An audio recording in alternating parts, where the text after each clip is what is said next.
কার্যকারী হবে। যদি নবীর মহব্বত না থাকে তাহলে সমস্ত কিছুটাই বেকার। কারণ নবী পাকের মহব্বতই হলো ঈমান। যে স্কুল থেকে কিছু হাতের কাজ করতে দেয়, তাই না? যেগুলো আপনার এটাকে বলা হয় অ্যাডিশনাল সাবজেক্ট, এটাতে খুব ভালো নাম্বার দেওয়া হয়। অ্যাডিশনাল সাবজেক্টে যে নাম্বারটা পায়, ওই ছাত্র যদি স্কুলে অ্যাডমিশন থাকে তবেই তো তার কাজে দিবে, নাকি গো?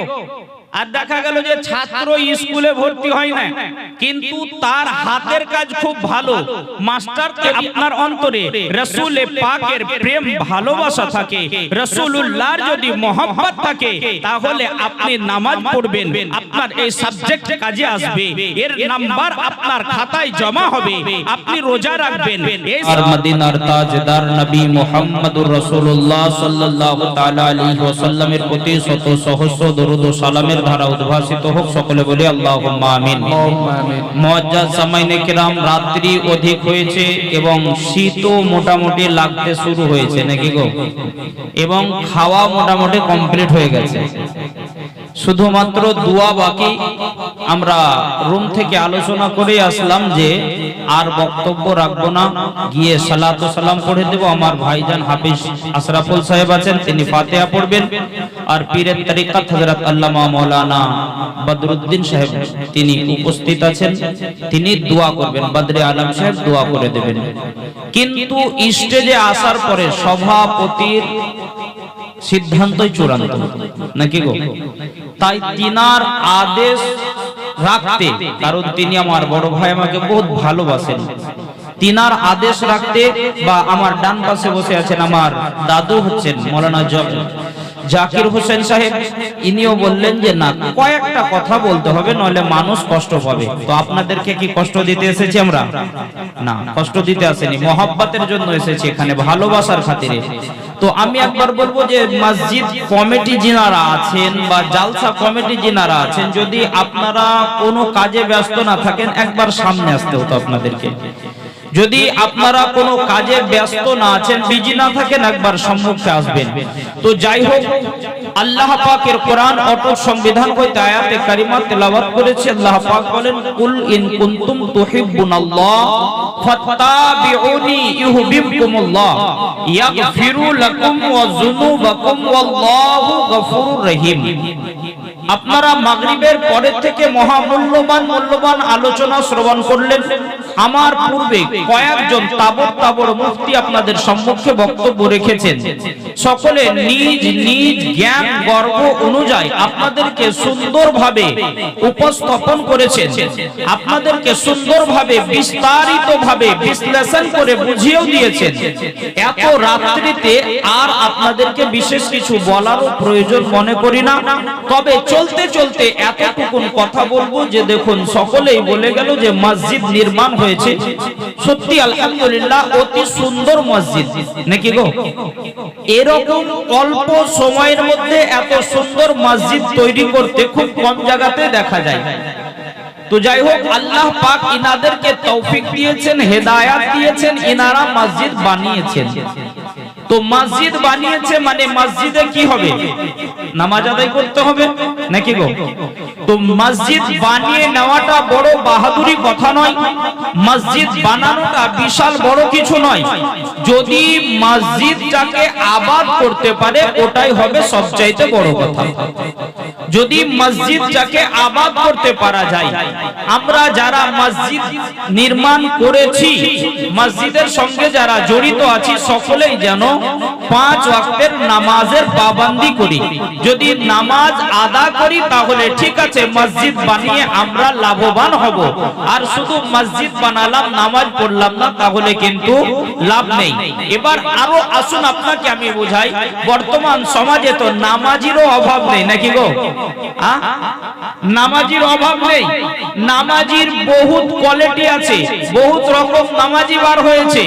তো নামাজি হয়ে যেন না, শুধু যদি নামাজি হন তাহলে কপালে কষ্ট আছে, যদি নামাজি হয়ে যান তাহলে কপালে কষ্ট আছে। নামাজ যদি পড়তে চান তাহলে রাসূল পাকের মহব্বত নিয়ে পড়ুন।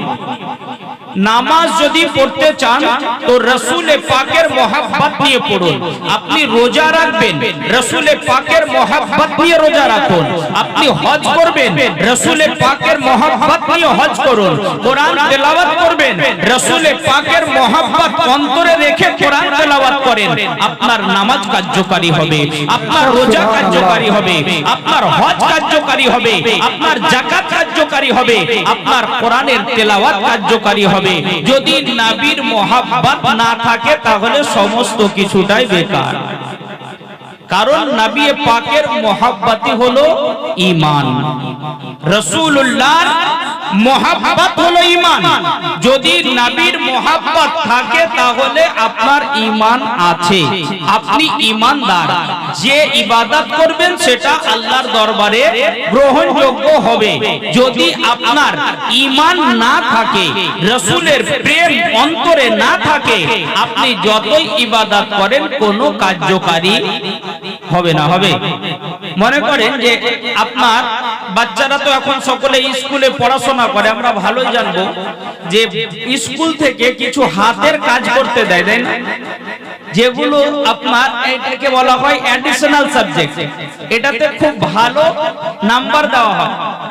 অ্যাডিশনাল সাবজেক্টে যে নাম্বারটা পায়, ওই ছাত্র যদি স্কুলে অ্যাডমিশন থাকে তবেই তো তার কাজে দিবে, নাকি গো?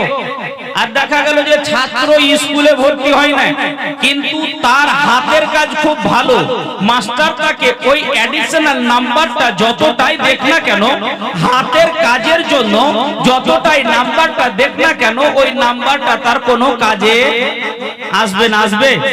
কোনো কাজে আসবে না। তার কারণ হলো যে সে তো স্কুলে ভর্তি হয়নি, সে স্কুলের স্টুডেন্ট নয়, তার মেন সাবজেক্টই নেই। যদি মেন সাবজেক্ট না থাকে তাহলে অ্যাডিশনালের নাম্বার নিয়ে কোনো লাভ হবে না। আর যদি মেন সাবজেক্ট ঠিক থাকে তাহলে অ্যাডিশনাল নাম্বারটা আপনার যোগ হবে। মেন সাবজেক্ট যদি ঠিক থাকে, আপনি যদি স্কুলে অ্যাডমিশন থাকেন তাহলে আপনার সাবজেক্টের নাম্বার পাবেন, আর সাবজেক্টের সঙ্গে আপনার অ্যাডিশনাল নাম্বারটাও অ্যাড হয়ে যাবে। কিন্তু আপনি যদি অ্যাডমিশন না থাকেন তাহলে কোনোটাই কাজে না। তো আপনি নামাজ পড়বেন, এটা আপনার সাবজেক্ট, রোজা রাখবেন আপনার সাবজেক্ট, হজ করবেন সাবজেক্ট, যাকাত দিবেন সাবজেক্ট, কিন্তু আপনার অ্যাডমিট ঈমান যেটা আপনার অ্যাডমিশন, ওটা হলো রাসূলুল্লাহর প্রতি ঈমান থাকা, রাসূলুল্লাহর প্রতি মহব্বত থাকা, রাসূলুল্লাহর প্রতি প্রেম ভালোবাসা থাকা। যদি আপনার অন্তরে রাসূলে পাকের প্রেম ভালোবাসা থাকে, রাসূলুল্লাহর যদি মহব্বত থাকে, তাহলে আপনি নামাজ পড়বেন, আপনার এই সাবজেক্ট কাজে আসবে, এর নাম্বার আপনার খাতায় জমা হবে। আপনি রোজা রাখবেন, এই সাবজেক্টের নাম্বার আপনার খাতায় জমা হবে। আপনি হজ করবেন, এই সাবজেক্টের নেকি আপনার খাতায় জমা হবে।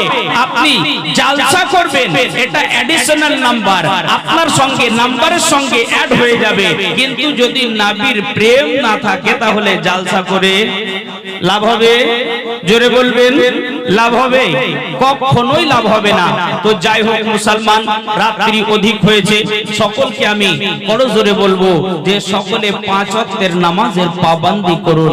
দেখুন আল্লাহ পাক পবিত্র কোরআনুল মাজিদ ও বুরহানুর রশিদের মধ্যে বলতে আছেন যে ওয়ামা খালাকতুল জিন্না ওয়াল ইনসা ইল্লা লিয়াবুদুন, আমি শুধুমাত্র জিন এবং ইনসানকে তৈরি করেছি আমার ইবাদত বান্দেগীর জন্য।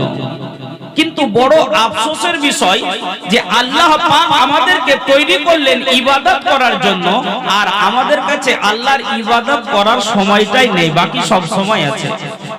জিজ্ঞাসা করেন যুবক ছেলেকে ডাকুন মসজিদে নামাজ পড়ার জন্য, ও বলে হুজুর আমার কাছে সময় নেই, অতি ব্যস্ত, খুব সময়ের অভাব।